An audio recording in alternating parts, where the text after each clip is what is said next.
Hello, everybody. Right, I don't know how I'm doing this, but if you can hear me, guys, let me know. I think I prefer it landscape, but if you guys can hear me, let me know. And if you can see me, let me know as well. It seems it's a bit dark in here, and I don't know why that is, but in case I'm glancing, right, okay, I understand why that is now. So I'm gonna have to rotate this. Okay, I think we are much better now. So I might not be able to see you guys comments, but let's get the tripod sorted. I don't know how people do like live stream. I was watching a Daisy's piece yesterday, and our live stream was 16.9, and it was really really bright. Anyway, guys, I might be glancing down because I want to be able to read your comments and also reply to them. So my name is Wemimo, for those of you who are new to my channel, and I am also known as that mom of five, and also known as TMO5 Kanduko. So that mom of five because I've got beautiful, adorable five kids, and TMO5 Kanduko because I make and sell scented candles. So on my channel, I do everything, nursing, vlog, even though nowadays all mommy vloggers are shying away from doing vlogs. And I do lifestyle news. I share, updating or trending news that catches my attention either here abroad or maybe in Nigeria. And if you want to see any of those videos like that, you can go check my videos on my channel.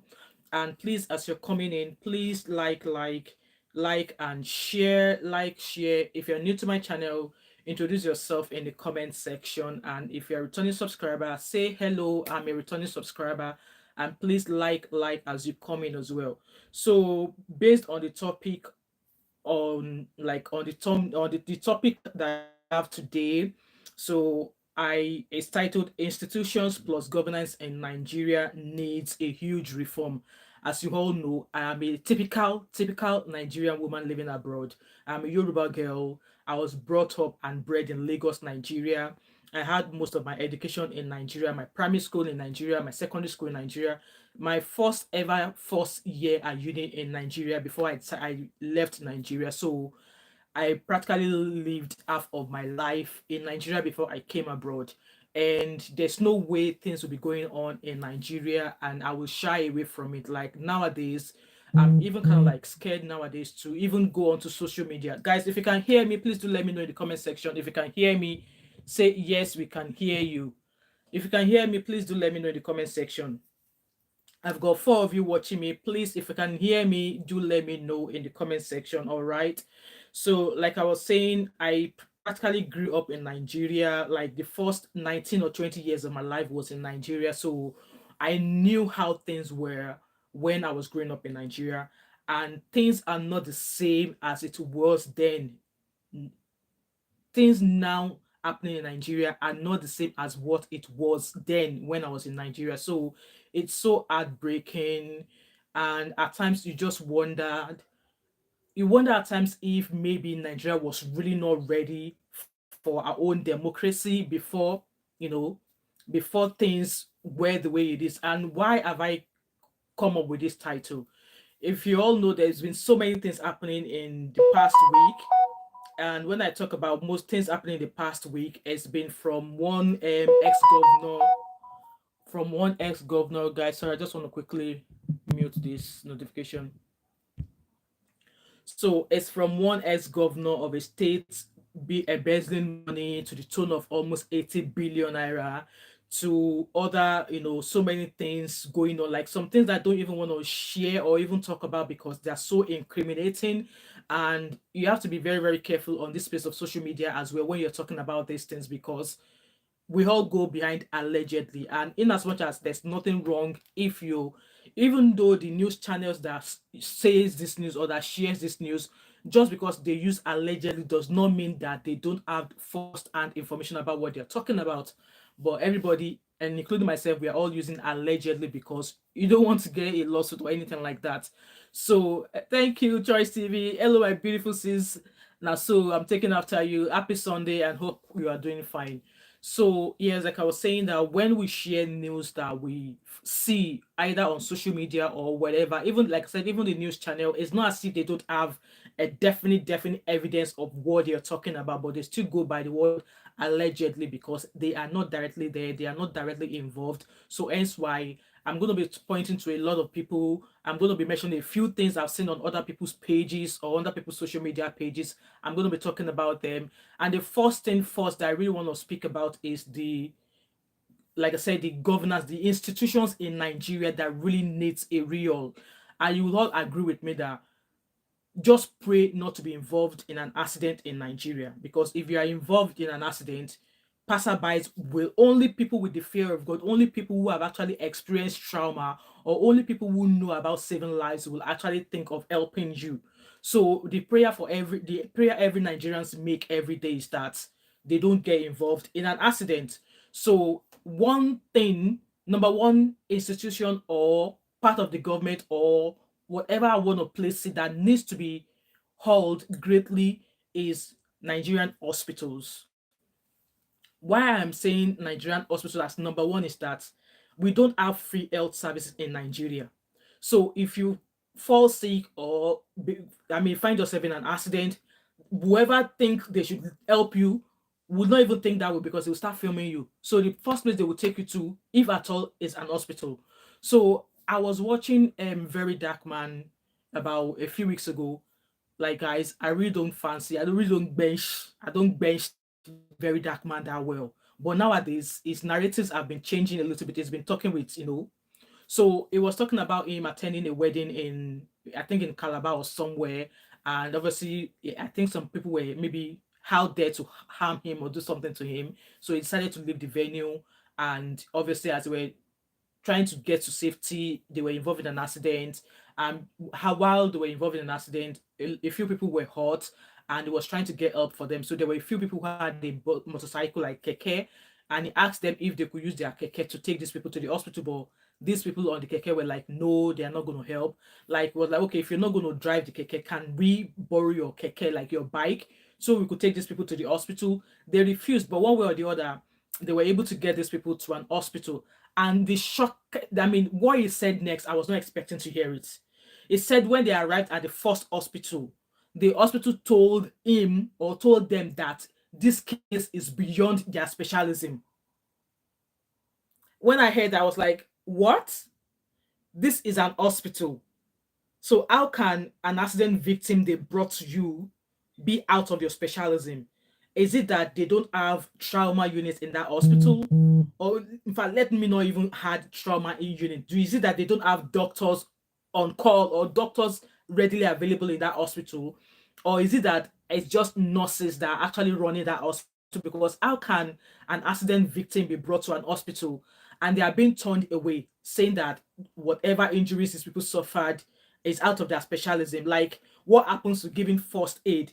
What happened to checking that their vital signs are stable, which means that check for signs of bleeding, check that their blood pressure is fine, check that their heart rate is stable? Those are the basic first aid you will give someone if they were to be brought from somewhere or if they were involved in an accident. If you can't do those things by the roadside, you would expect that once they have been taken to an hospital, that will be the first thing an hospital will do. Even an auxiliary will know. But like I was saying, as an hospital, you are an hospital and you are there and you are saying, you turn those accident people away saying that their injury was out of your specialism. Like, what happened to checking blood pressure, checking their heart rate, checking their injuries, and actually conversing with the people to find out if they are in pain? If they are in pain, maybe give them some medication at least to make them comfortable.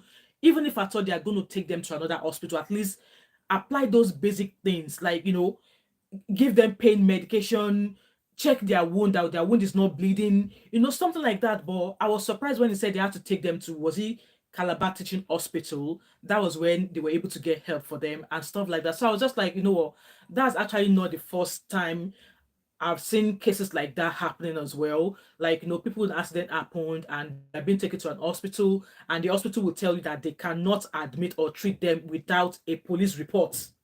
Like, passerbys helped an injured person to an hospital, and an hospital is telling you that, oh, we can't take this patient because you need to go and bring a police report. Like, what happens to humanity? What happens to saving life first? What happened to protecting that life first? So, like I said, Nigerian hospitals are the first things that needs to be regulated. Like, I know it's sad that lots of doctors in Nigeria are now leaving Nigeria to go somewhere else. Lots of Nigerian nurses are now leaving Nigeria to go somewhere else. I know it's not something we should be proud of, but obviously these people cannot be working for free when, like, even the only God know how much is the national minimum wage in Nigeria now. But still, we have governmental or government hospitals, we have government facilities, but still they're not even able to they're not providing the services they should be providing. And there was also another story again of a lady that I watched where she was going back to school and she was involved in an accident, and eventually it happened that she suffered some fractures. So she was transferred to I think she was transferred to the local hospital, like the teaching hospital in Lagos. When she got there, she was told that the doctor you are about to see is not on seat right now, and that she could go private, maybe to a private hospital. So she went to the private hospital she was referred to, only for her to get to that private hospital, and the doctor she met was the doctor that should have been at the teaching hospital. And I was like, is this doctor or was that doctor going yo-yo? Or it's like there's a certain time that doctor starts work at the general hospital, and there's a certain time this doctor starts their shift at the main private hospital. So, not to talk, I don't want to be say too long on this live at all. So, Nigerian hospital is the first thing that needs to be regulated, that needs to be rehauled and reformed. And the second institution also that needs to be rehauled and reformed are Nigerian police. Yes, I said it with my full chest, no apology. Nigerian police needs a total rehaul. Like, they should rehaul them from the bottom. From the bottom to the top. They need a proper rehaul. Why did I say did I mention Nigerian police officers? You would think the Nigerian police force should protect all citizens. That is what they are there for. Protect against crime or whatever. So what actually brought about this topic I'm discussing today is because I was on Instagram 2 days ago, and there was a post from someone who said that their office was robbed. Lots of electronics, lots of laptops, phones were carted away. So one of his colleagues went to the nearest police station to go report the robbery. And the officers they met there said before they could take a statement or come to reassess where robbery took place, the person had to pay 100,000 naira. 100,000 naira for what? Like, somebody has come to you. They are not even coming to you to come and catch armed robbers. Oh, they've come to you to come and report a crime that has taken place at their workplace. And you're asking them to pay 100,000 naira for facilitation or whatever it was. I can't remember how the post went. So under his post was, I think, the Lagos State, I don't know his name, is quite undane or something. It's quite popular on Instagram. It was like it popped a message there to say no, that shouldn't happen and stuff like that. And I was like thinking in my head, you are all over social media placing this thing there saying that no police officer should ask you money for, for you to come review where your the robbery takes place or anything like that. But do these officers know? And I want to believe that they know, but they don't care. They don't care because the government itself is on a trolling or on an unstable foundation. So the foundation of Nigerian government is wobbly. So whatever comes underneath it is definitely not going to be straightforward. So it's so disheartening that somebody got robbed at their workplace. They've gone to a police station to go report a crime, and the police officers are asking for 100,000 naira before they can actually take the statement. How crazy is that? With that being said, there's also been other atrocities committed by Nigerian police in several states. There was a time I was on Harrison Guamishu's Instagram page, and it was reporting about lots of police atrocities, about how, and these are alleged anyway, so allegedly, as it works, how innocent people were being arrested, because they were trying to extort them for money. They claimed they were belonging to some sort of, some sort of political rival, whatever they call them. And it got to a stage whereby the story that I actually saw, which really, really broke my heart, was about a brother and a sister. So there was a video of the sister held in shackles. She was really, really dirty. You will have seen from that video, you will know that she's been held captive for a very long time. And from the video, she was being questioned. I don't know how they took that video, because it seems that that video was taken while she was in the den of her kidnappers, of the people that arrested her. And who were their kidnappers? These were police officers that are assigned to some police station in Delta State. So the story kind of like went on to say that our brother was also arrested, and it was claimed that our brother is dead, like has been killed. So the sister does not know this, but obviously people who knew all of this said the brother was already dead. So they were still holding this girl. And why were they holding her? Obviously, they arrested her saying she belonged to a certain group of some group that some Delta police are after. Like innocent people just going about their way. And from what has been said, from what was recorded so far, it said that this girl has been molested several times while in captivity. She has still not been released back to her parents. So I remember Harrison Guamishu canvassing for, that these police officers be brought into book. I remember then that this lover shared this story as well. It was all over the news, but as shameful and as awful as it is, I don't really know much about what happened afterwards. If they've been able to arrest the policemen involved, because they were like, there was a female officer involved as well. There were just not few people. So yes, Nigerian police actually should be the number one institution in Nigeria that needs a proper, like, let them break their foundation and rebuild that foundation again, because it's just crazy. And also, I don't know if those people who organize traffic on the road in Nigeria, I don't know if they belong to the Nigerian force or not. Because there was a story, was it last year, December, or year before last year, where a pregnant woman coming from church with her family was shot dead. And till this day, that case is still ongoing. And it's so shameful that Nigeria is not a country where people openly carry weapons as compared to, where we talk about the US. Even here in the UK, people don't carry, we are not a country that carrying weapon is legalized. No, carrying weapon is not legalized. And I don't think, since I've been in this country, I don't think I've actually seen a proper gun. I've seen officers standing afar with with weapon, but I've not actually seen someone like a civilian with a weapon. But why would somebody patrolling or controlling traffic in Lagos be carrying a weapon, to the extent that they had to, they shot into the car, killed the pregnant woman who was also a lawyer as well. And I believe that case is still ongoing. So with that being said, that's the second institutional organization that needs to be rehauled in Nigeria.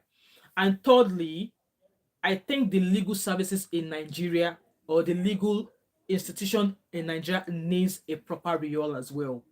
So why do I say this? And I'll kind of like tally this together with EFCC. So they started with this news of Naira abuse. Like, what Owambe have you ever been to that people don't spray money? Hmm? People have been spraying money since, like, before I was even born. People have been spraying money. And of recent, EFCC captured Bobrisky. If that was me that was caught, I never knew there was any law against Naira, against Nigerian currency. I was never aware of a law that says that I cannot, spray money. And to be honest, excuse me, to be honest, in that video where Bobrisky was arrested, where was showed that Bobrisky was spraying money, he was not actually stepping on the money. He was only spraying the money. He was not stepping on the money. He was not tearing the money. He was not ripping off the money. He was only spraying. He was dancing in one location and spraying the money. So I don't see any offense that. I don't see that as him abusing the Nigerian currency. But obviously, he was arrested, and they were very, very quick, like very, very quick to charge him to court. And then from court, he pled guilty. And I want to say in this instance that was Bobrisky aware that what he was doing was the abuse of Nigerian currency. I believe that the whoever lawyer that gave him the advice to plead guilty led him astray because he shouldn't have pled guilty. He should have pled non-guilty.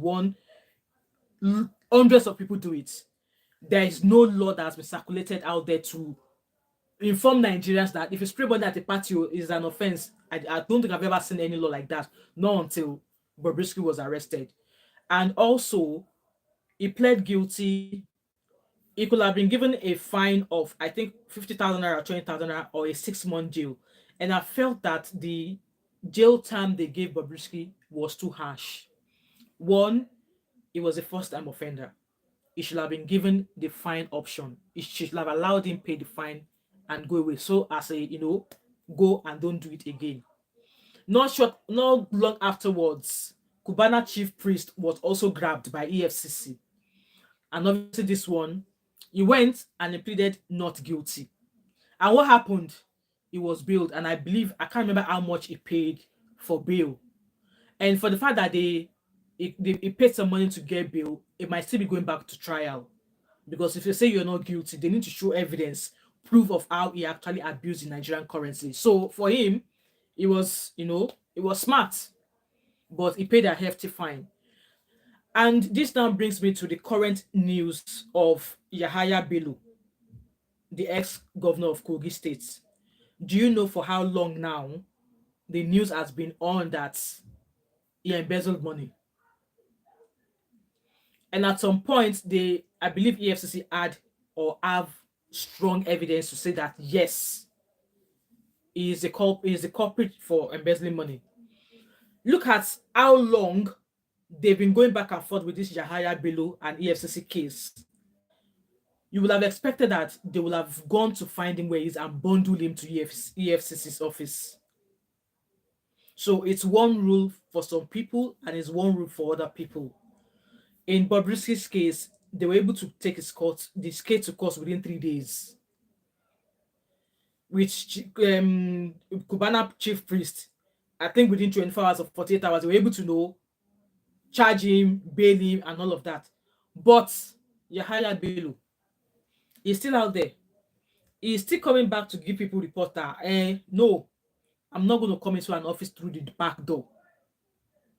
So, like, the Nigerian legal system or justice system is not being fair. It should be passed across or used fairly across all board without giving high preference to anybody, without giving special preferences to anybody. With that being said, I think EFCC needs to go. EFCC cannot tell us they don't know where Yahaya Bello is. They know where he is. And now I read a report that he's actually sued EFCC. He has sued EFCC for what? So with that being said, the Nigerian legal system needs a huge rehaul. Like, something has to be done. Something has to be done. And also, another arm of the government or another institution in Nigeria that really needs to be rehauled is the political system in Nigeria. I'm not into politics. I'm not a fan of politics. I hate politics with every being in me. And obviously, referring back to this Yahaya Bello case, Ali Bello, who is known to be Yahaya Bello's nephew, was appointed into a political role whereby he also had access to Kogi State people's money. With Yahaya Bello having access to the Kogi treasury, Ali Bello, his nephew, also has access to Kogi's treasury. So when I said that the Nigerian political institution needs to be real, is that policies, things have to change. Just because, so I'm going to cite an example now. Just because Yahaya Bello was an ex-governor does not mean his nephew, his cousin, his stepsister, his extended family should all hold a role in the government. No, that has to stop. That has to stop. Like I mentioned in my previous video, it is the money that were able to be traced that we know that Yahaya Bello and his nephew has taken. Do you know of the ones? Are you aware if there was any other money they've stolen?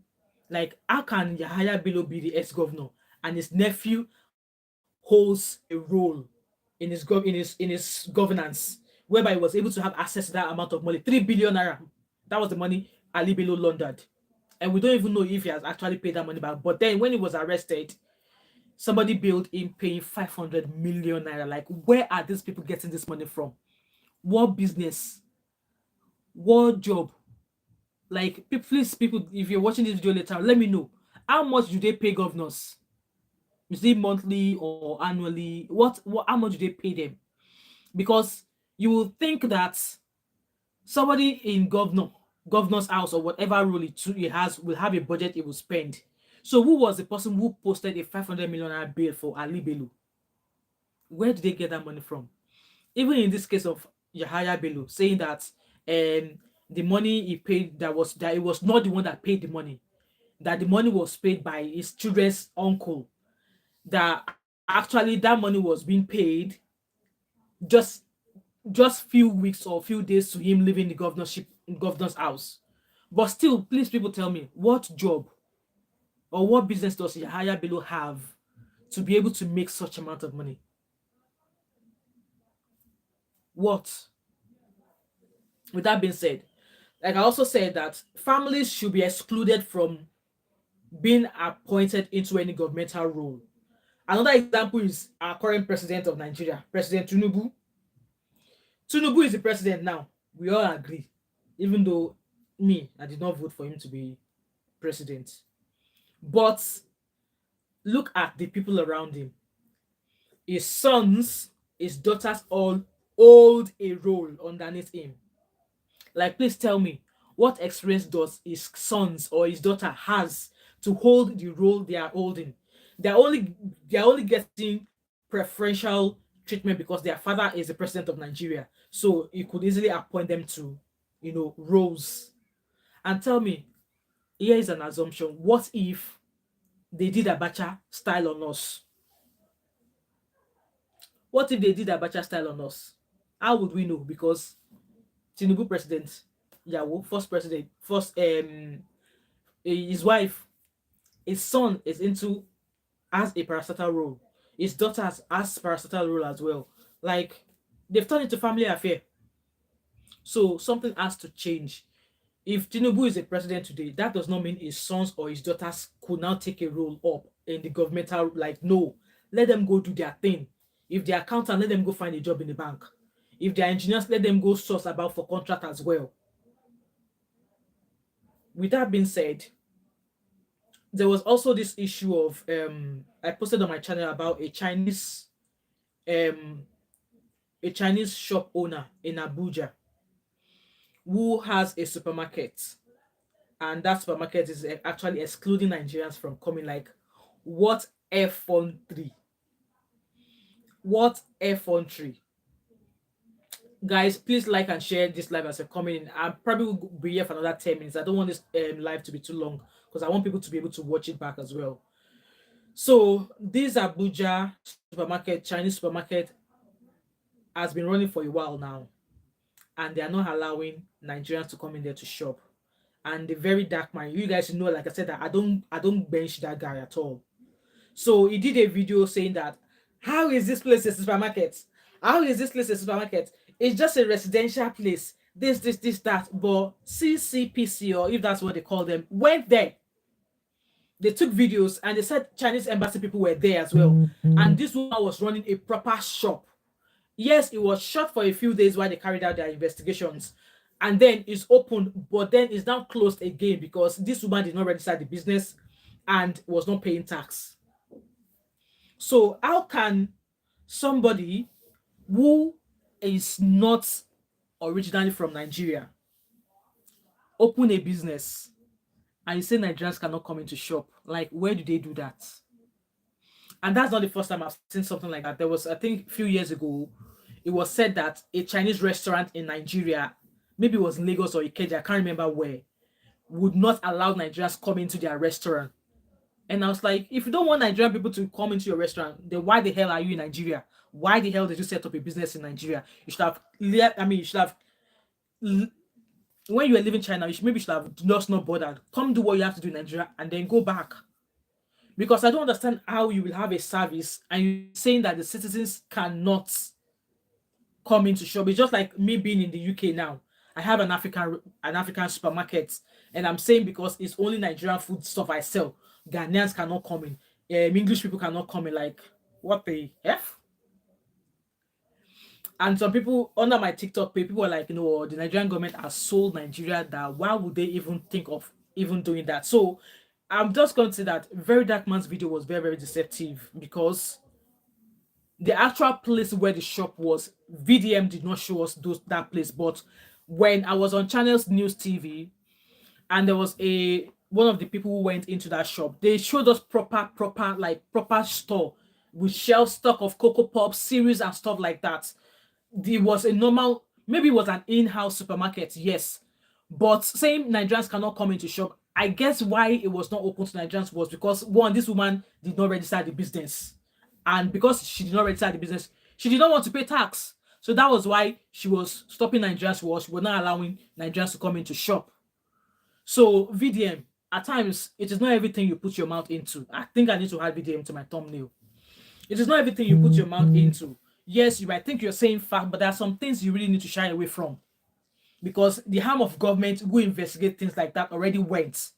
And just before I came live, there was a video as well that said that when they went into this woman's shop, it's a proper, like, the shop was stocked and they were priced in Nigerian currency. Yeah, the items they were selling in this Chinese supermarket in Abuja, they were priced in Chinese currency, yen. I think that's what they call it. So in Nigeria, we spend naira. Why would a business set up in Nigeria and be, selling their goods in a currency that we don't spend in Nigeria? Is that not armed robbery way?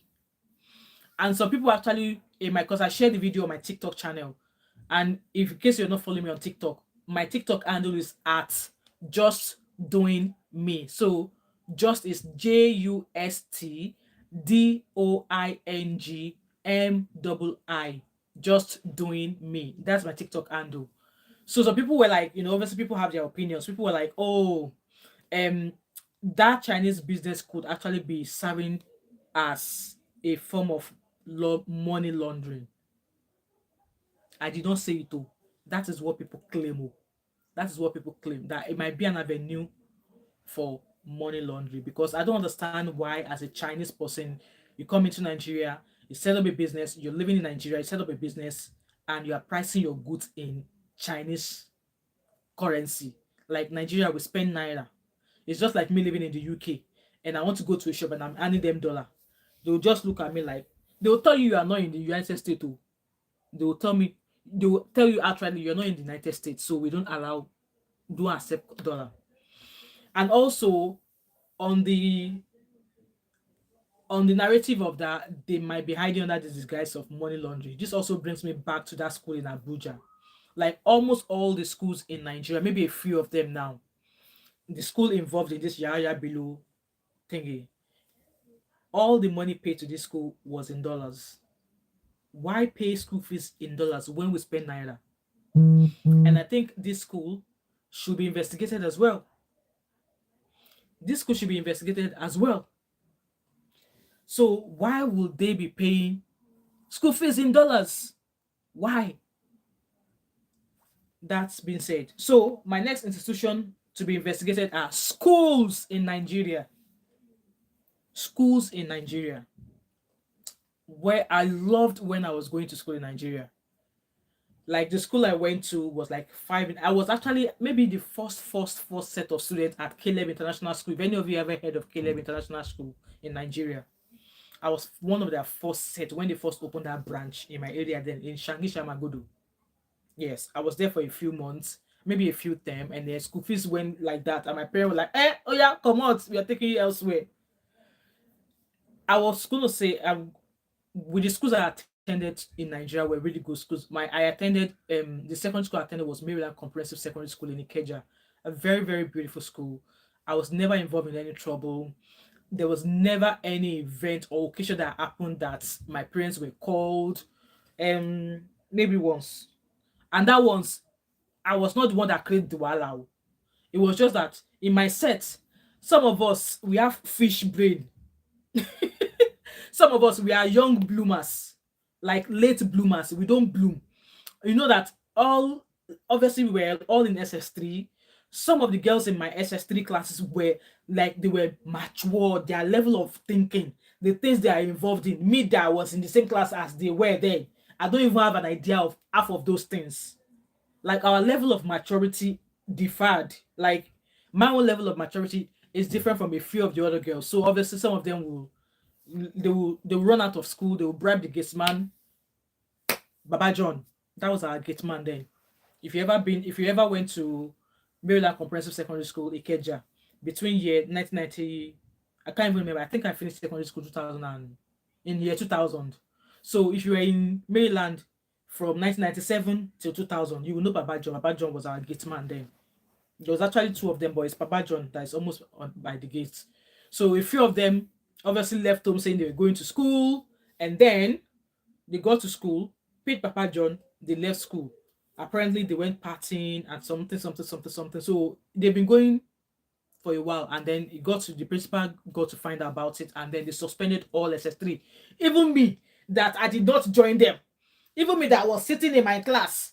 Even me that I stayed in school, even though it is the place I told my parents I was going to. Even me that I did not, that I was not friends with any of those people. They suspended all SS3 students for 2 weeks. And after the 2 weeks, all of us coming back to school, we must come back with our parents. So me that I know I did not do anything. I told them what happened at home. Oh. I told them what happened at home. Like I did not cause trouble, oh, but this was so I enjoyed my primary school days. I enjoyed my secondary school days. Like I had no reason to. I had no negative experience of my secondary school days. So why am I talking about this? Coming back to Nigerian schools, this is also going to parents like just because your neighbor sends their kids to a particular school, you want to do the same. I will implore you all to check out the school you're sending your kids to school to. And why am I talking about this?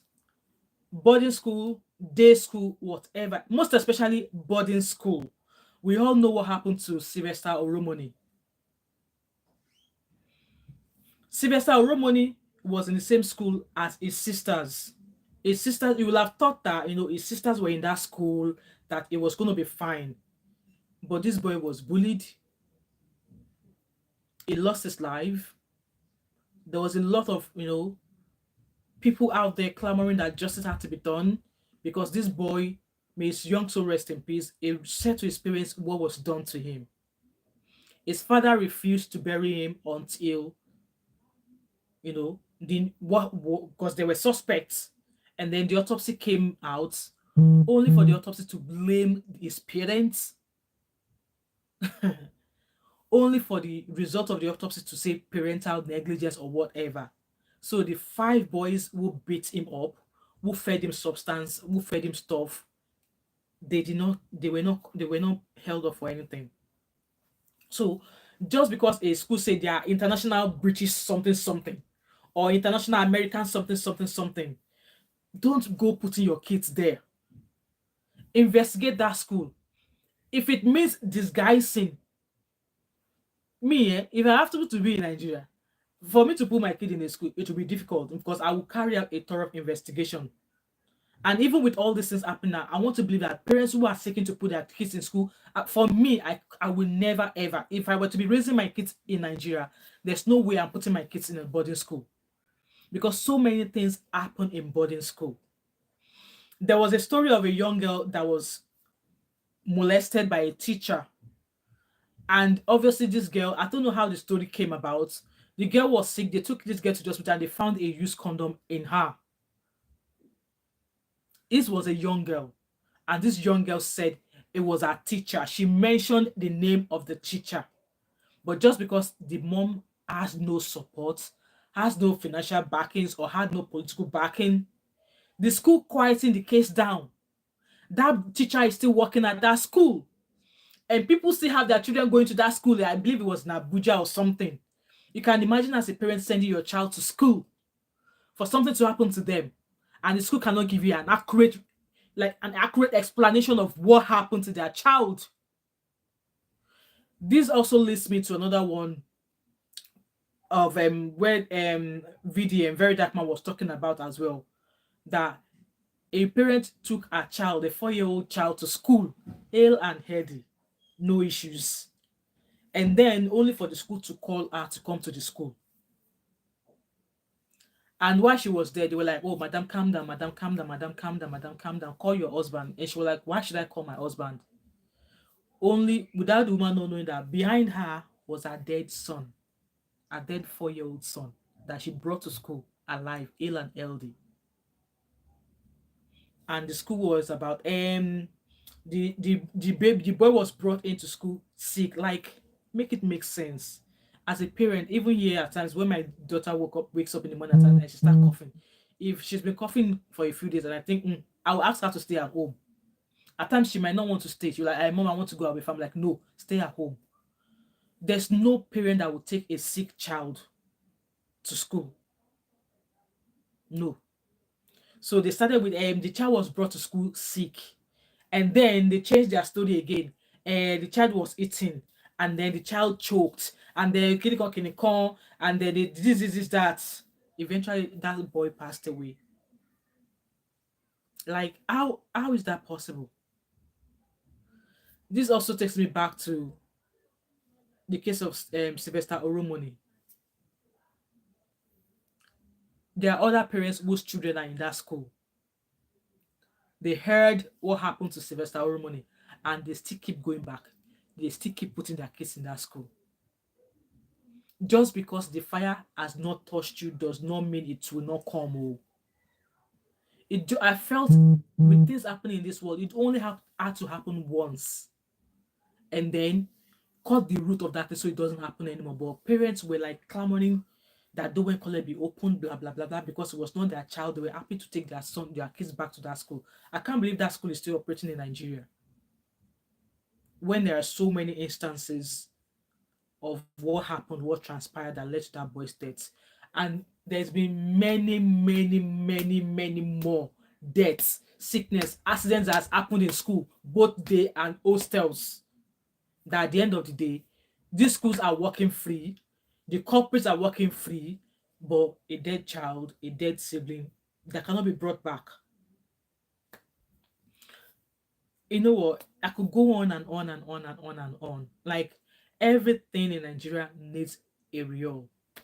The government, all of these institutions, all of these institutions that that I have mentioned, they all need a real, because it's crazy. And I think also the airport services also needs a real, because I remember when my mom came visiting the UK. Like, I've been wanting her to come into the UK for a very long time. So I've been shopping, shopping for her, because I was not able to go to Nigeria for a very long time. So obviously I packed her bag, I locked it up, zipped it up. She arrived at Lagos, Nigeria, and by the time she got to where her bag was opened. They ripped her bag open, stole a few gifts in the bag. I reported to British Airways, and I think I got some sort of refund or something. I can't remember how much I got then. And why I mentioned this was when I went to Nigeria 2 years ago. And for me, they've actually not you can come in. I came into the UK in 2000 and not mistaken. So my passport then, I don't even know what happened. It was because I've moved home, like since I've been in Scotland, I've moved home 4 times. So I really don't know where that passport is. And I could have easily gone to London to apply for a Nigerian passport.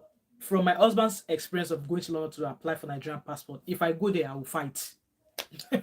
I don't have the patience at all. I will fight, because you can imagine him going to London to do all the information there, and he was given a date again to come back. And when he now went for that day, went on that date, they were like, "Oh, don't you know that the public holiday?" And he was like, "Well, public holidays in Scotland and England is different. We have our own May holidays in Scotland separately. May holidays in England is different." So it was like, the experience was like, if that was me, I would cause wahala, I would fight. So I was just not ready for that. So I decided to apply for visa on arrival onto my British passport.